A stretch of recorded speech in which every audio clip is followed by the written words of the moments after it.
नमस्कार, कार्यक्रम आईना में आप सभी का स्वागत है और 2021 का ये हमारा पहला प्रोग्राम। आप सभी को नव वर्ष की शुभकामनाएं। जो दुख तकलीफें हमने पिछले वर्ष देखी और विश्वास है कि हमें वो दिन, वो समय, वो तकलीफें इस वर्ष देखना न पड़े। आप सभी का जो ये वर्ष है सुख में बीते, उन्नति पूर्ण बीते, आप स्वस्थ रहें, आपका परिवार स्वस्थ रहे। इन्हीं शुभकामनाओं के साथ में हम एक बार फिर से आप सभी का अपने कार्यक्रम आईना में स्वागत करते हैं। इन दिनों तेज ठंड पड़ रही है, घरों में भी चैन नहीं है। ऐसे में कहीं बाहर जाने की तो हम सोच भी नहीं सकते, मगर फिर भी दिल में एक ललक होती है, कहीं जाएं, घूम के आएं, कुछ नया देख के आएं। आपकी इसी ख्वाहिश को पूरा करने के लिए हम आपको ले चलते हैं उज्जैन।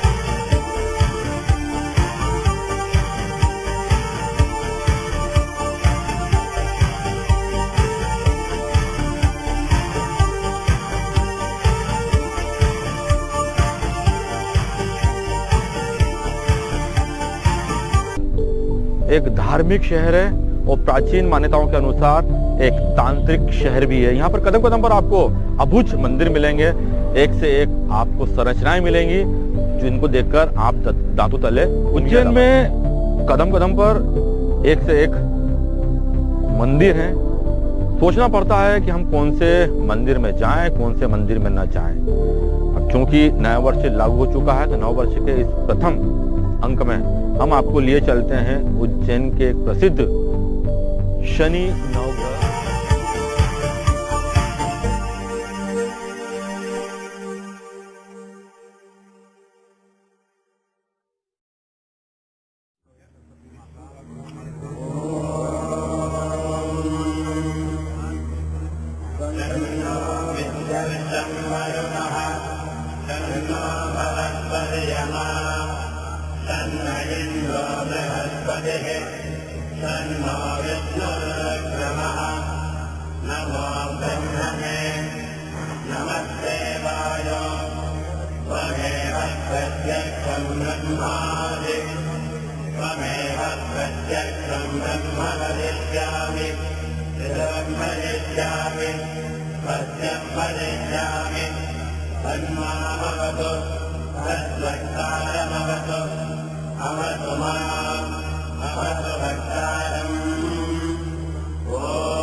जो नवग्रह शनि मंदिर है ये काफी प्रसिद्ध है।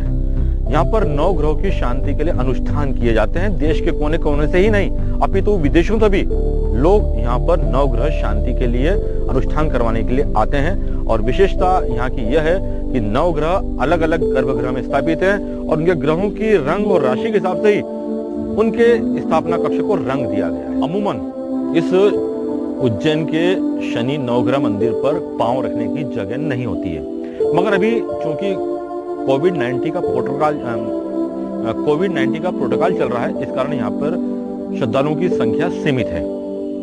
जब हम यहाँ पर पहुंचे तो बड़ी खामोशी सी छाई हुई थी, मगर यहाँ का अध्यात्म की जो ऊर्जा थी वो आपके तन मन में भर रही थी।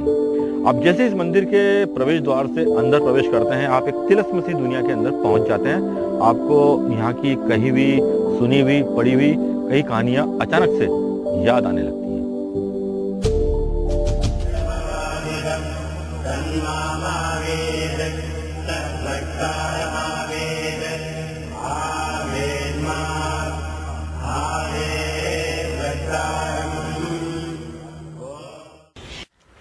तो इस प्रकार हम नवग्रह मंदिर के प्रांगण में खड़े हुए हैं। यहाँ पर आज बिल्कुल भी भीड़ नहीं है। मैं हूँ, मेरे साथ मेरे कजीन है और इक्के दुक्के यहाँ पर दर्शनार्थी आ रहे हैं।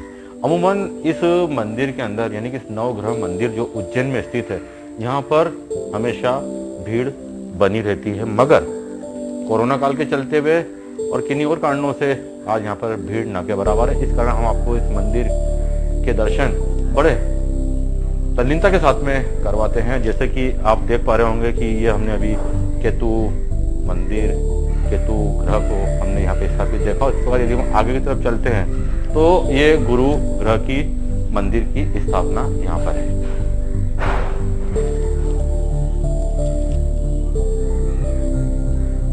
और इसी परिसर के अंदर हम चलते हैं आगे की तरफ तो आपको सारे 9 ग्रह एक साथ देखने को मिल जाते हैं। और ग्रह के रंग के अनुरूप ही यहाँ पर उस मंदिर के बाहर और अंदर कलर कर रखे हैं। फिरोजी कलर है, पीला कलर, इधर फिर हरा कलर।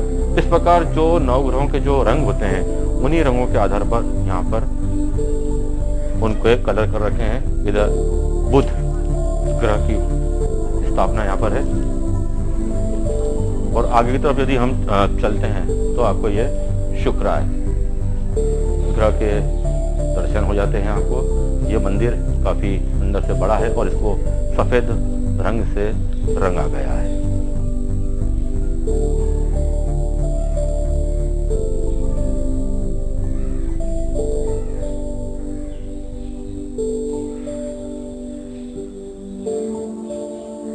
आगे की तरफ हम चलते हैं तो फिर हमें चंद्र ग्रह के दर्शन होते हैं।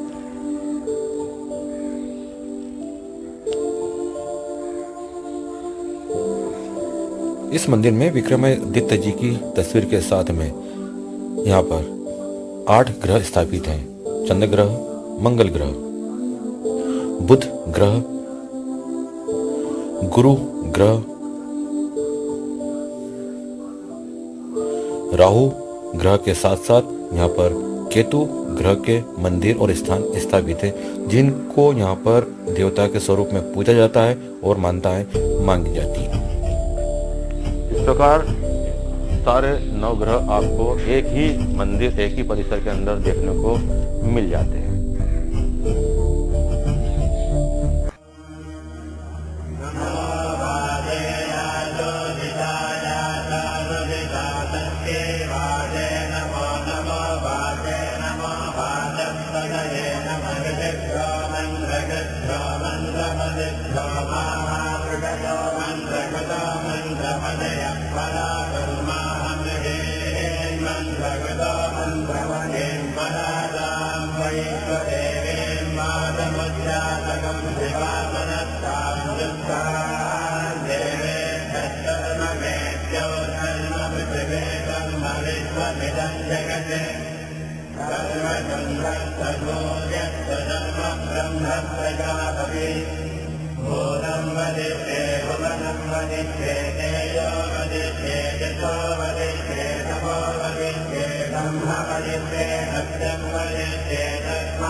इस वक्त हम खड़े हैं यहाँ के मुख्य पुजारी श्री जितेंद्र बैरागी जी के साथ में, जो इस मंदिर के मुख्य कर्ता धर्ता हैं, सेवक हैं।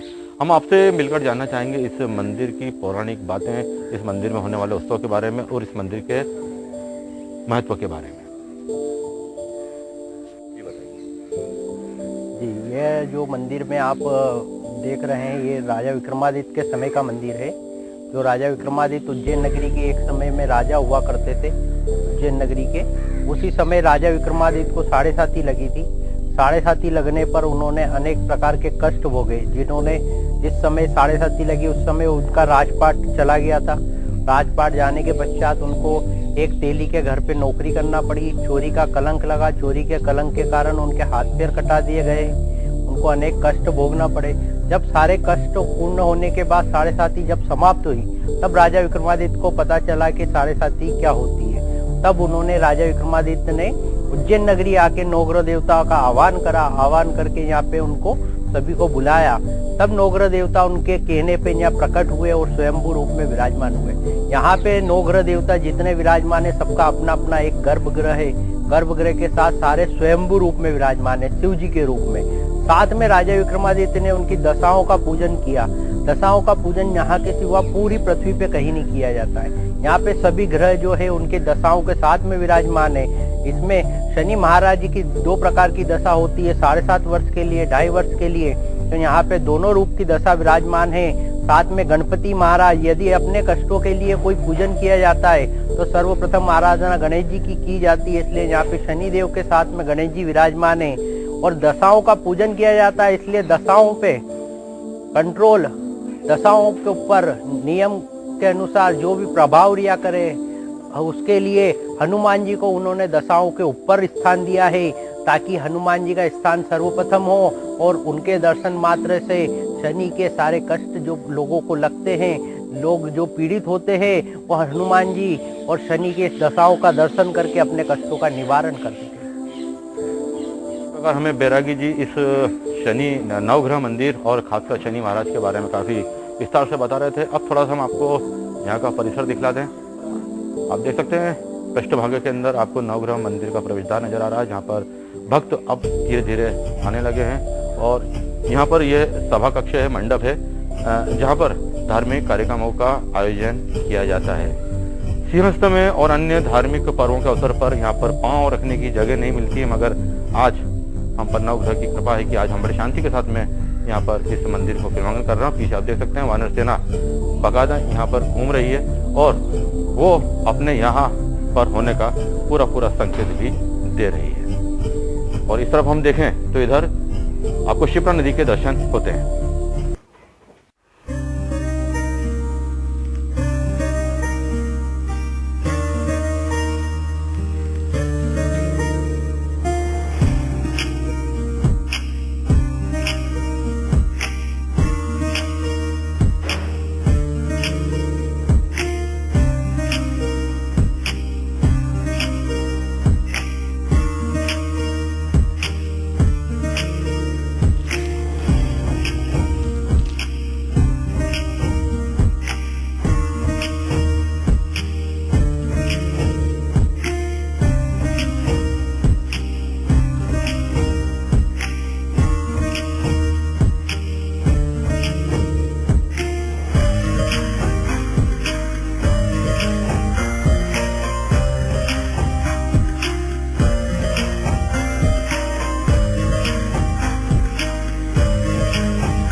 शनि नवग्रह मंदिर एक प्राचीन मंदिर है। यहाँ की मान्यता अलग अलग है, यहाँ के अनुष्ठान हर ग्रह के हिसाब से अलग अलग है। यहाँ पर आप आते हैं तो एक बड़े से प्रवेश द्वार से होते हुए आप अंदर की तरफ प्रवेश करते हैं, जहाँ पर कुछ पुराने निर्माण है, कुछ नए निर्माण है और कुछ टीन शेड है। पास ही में बहती है शिप्रा नदी, जो एक अपना अलौकिक स्वरूप यहाँ पर आने वाले लोगों के सामने प्रस्तुत करती है। इस मंदिर के अंदर जब आप आते हैं तो यहाँ पर स्वतः आपके अंदर धार्मिक भाव जागृत हो जाते हैं। आइए हम आपको अब इस मंदिर के बारे में पूरा विस्तार से बताते हैं। इस मंदिर के अंदर चलकर और यहाँ पर संगमेश्वर महादेव का मंदिर भी है। अति प्राचीन मंदिर, अति प्राचीन स्थान इसको यहाँ पर माना जाता है। और आमतौर पर आपने अभी तक अनेक शिवलिंग देखे होंगे, मगर उन सबसे भिन्न यह शिवलिंग आपको चमत्कृत कर देता है, आपको हैरत में डाल देता है। शिवलिंग का यह अद्भुत प्रकार आपने शायद आज तक नहीं देखा।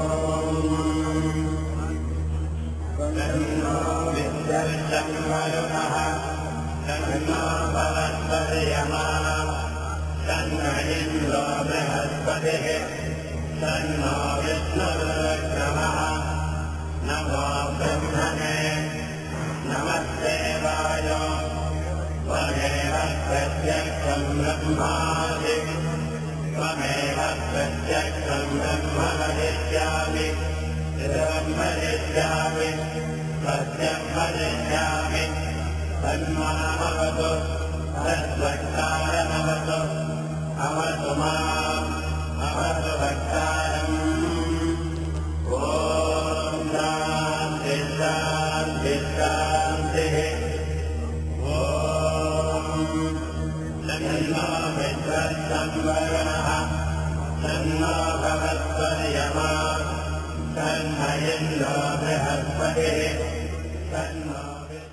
तो इस प्रकार ये अद्भुत संगमेश्वर महादेव का मंदिर, अद्भुत शिवलिंग और सामने भैरवनाथ जी की प्रतिमा जो अभी हमने आपको दिखलाई थी। यहाँ पर भैरवनाथ जी की और शिवलिंग की स्तुति, पूजा अर्चना एक साथ की जाती है।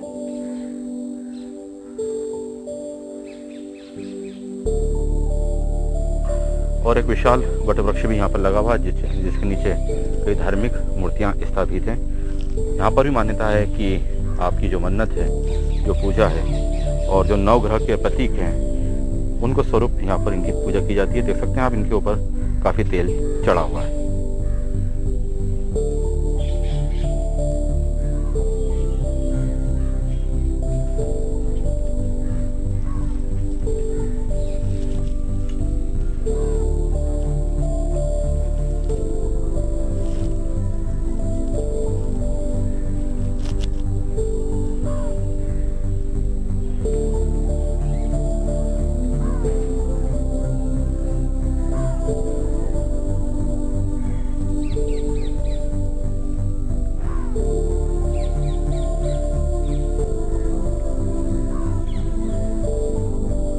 उज्जैन शहर का नाम ही अपने आप में काफ़ी प्राचीन है, अपने आप में ही काफ़ी महत्वपूर्ण है। अवंतिका कभी नाम हुआ करता था।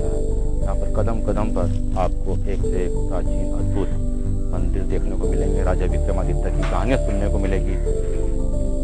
बेताल पच्चीसी की कहानियाँ यहाँ पर हर बड़े बुजुर्ग की जुबान पर रहती है। और यहाँ पर जो तांत्रिक सिद्ध स्थान माना गया उज्जैन यानी कि अवंतिका को, उसकी महत्वता तो आपको यहाँ पर आने के बाद ही पता चलती है। जब आप इस धरती पर पांव रखते हैं उज्जैन की, आपको अंदर से ही एक अजीब किस्म की फीलिंग होती है कि आप एक पवित्र स्थान पर आ चुके हैं। और जब यहाँ पर आप यहाँ के किस्से कहानियाँ सुनते हैं तो आपके सामने वो कहानियाँ, वो पल, वो प्रतीक सब जीवंत होने लगते हैं। आपकी आंखों के सामने किसी फिल्म, किसी चलचित्र की बातें वो सब चलने लगते हैं। ऐसे कुछ अनुभव हमें इस उज्जैन में जब भी आते हैं होता है। ये शायद एक मानवता और आध्यात्म का एक रिश्ता है जो बार बार ये एहसास दिलाता है कि प्रकृति और कुदरत और इंसान के बीच में कहीं ना कहीं कुछ तो बात है जो एक दूसरे की ओर उनको खींचती रहती है, जोड़ती रहती है। यहाँ पर इस नवग्रह मंदिर पर हमने एक साथ नवग्रह देवताओं के दर्शन किए और यहाँ पर उनकी मान्यताओं के बारे में जाना, उनकी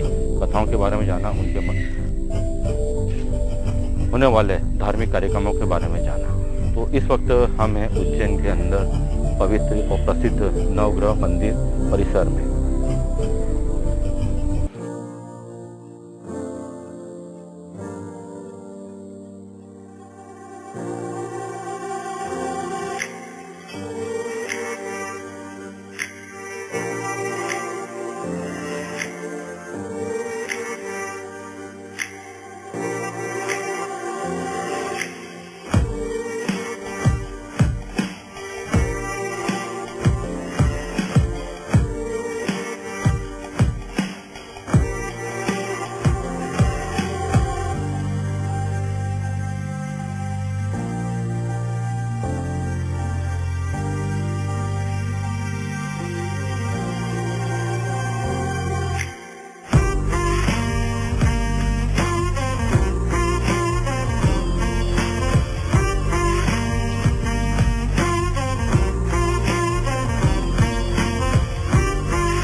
के बारे में आपको जितनी जानकारी मिलती है उतनी ही और अधिक जानने की आपकी उत्कंठा बढ़ती चली जाती है। यहाँ से आपका बाहर जाने का मन नहीं होता है, क्योंकि आपको लगता है कि आत्मा और परमात्मा का मिलन यहीं पर हो रहा है।